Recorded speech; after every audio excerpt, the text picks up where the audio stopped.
So every really good chicken noodle soup recipe has to start with some really good chicken.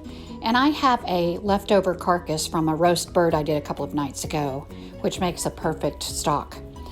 Just remember, when you put your bird in the fridge, the fat and the juices are going to run to the bottom and make this gel. Please do not get grossed out and discard that, because that is just golden deliciousness.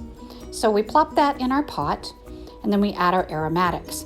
And I use everything. I use the very bottom stalk from the celery, just washed. I use the delicious inner leaves because those are really, really sweet. I know a lot of people throw those away, but they're wonderful. And also just the stems of your onions. Just wash them and peel the outer edge of the peeling off, and then you're ready to go. Now, once your aromatics are in with your meat, you're going to add 1 quart box of chicken broth. Not stock and not bone broth, because the meat that we have in here and the bones are already going to give us a very rich result. Then you're going to fill up your box with water and add in 1 more quart of water to bring the level up with liquid almost covering your meat.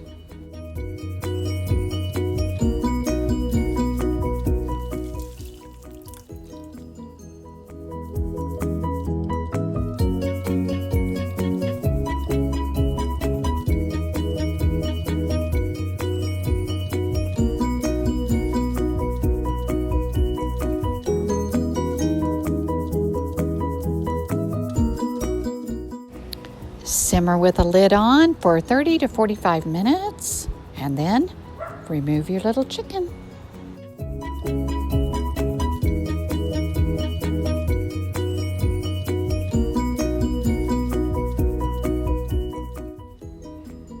So I've taken the chicken out and I've strained my stock, and this is what it looks like. It's really a deep, rich brown and just lovely.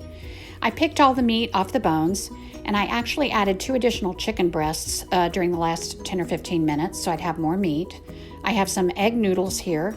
This is actually pappardelle pasta, but you can use fettuccine, you can use spaghetti if you want a really delicate noodle, kind of like Campbell's chicken noodle, but this is so much better. And if you want a hearty meal, use something a little heavier like this. You can even use the frozen dumpling type noodles in your freezer section.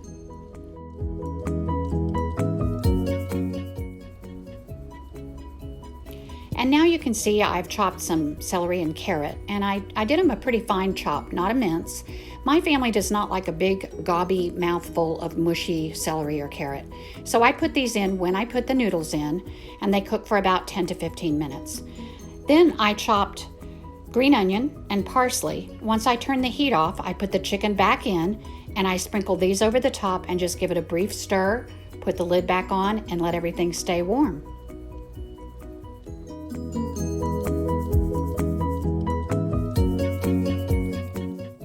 While my noodles and celery and carrot are cooking in the broth, I make popovers.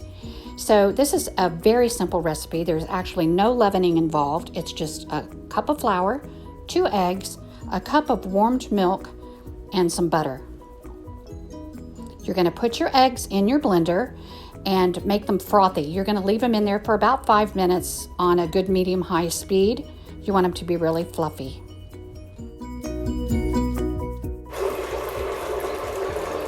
So this is what your eggs look like, and when they're nice and fluffy, you're going to add in 1 cup of warmed milk while the blender's running. You just want everything to get mixed very thoroughly. And then you're going to add in 1 cup of sifted flour. Just sprinkle that on top. You'll need a teaspoon of salt. Every savory bread must have salt, or else it won't have any flavor at all. And please don't tell anybody this, but I also sprinkle in a good heaping tablespoon of sugar. And I think it just makes it taste a little extra delicious.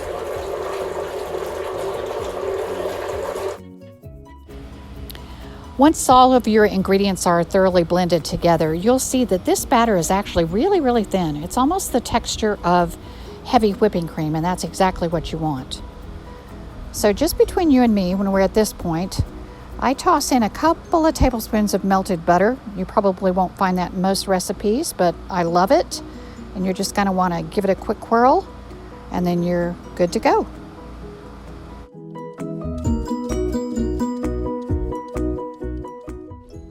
You'll want to prep your popover pan, which is what this is.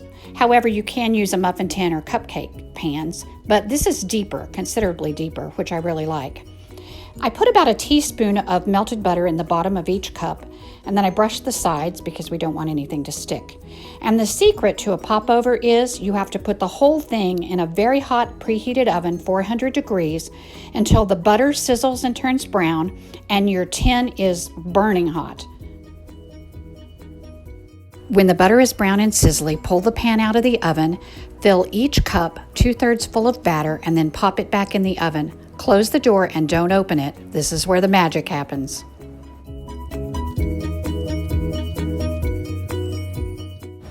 All right, 35 minutes. I'm getting ready to open the oven door, you guys. Are you ready? Whoa, whoa, would you look at that? I do not care how many times I make popovers. I am just like a kid. It is so exciting to see them rise like this. They are so amazing. And here's my soup. You guys, I got to tell you, my house smells like Grandma has been here all afternoon cooking. This is just the most wonderful comfort food.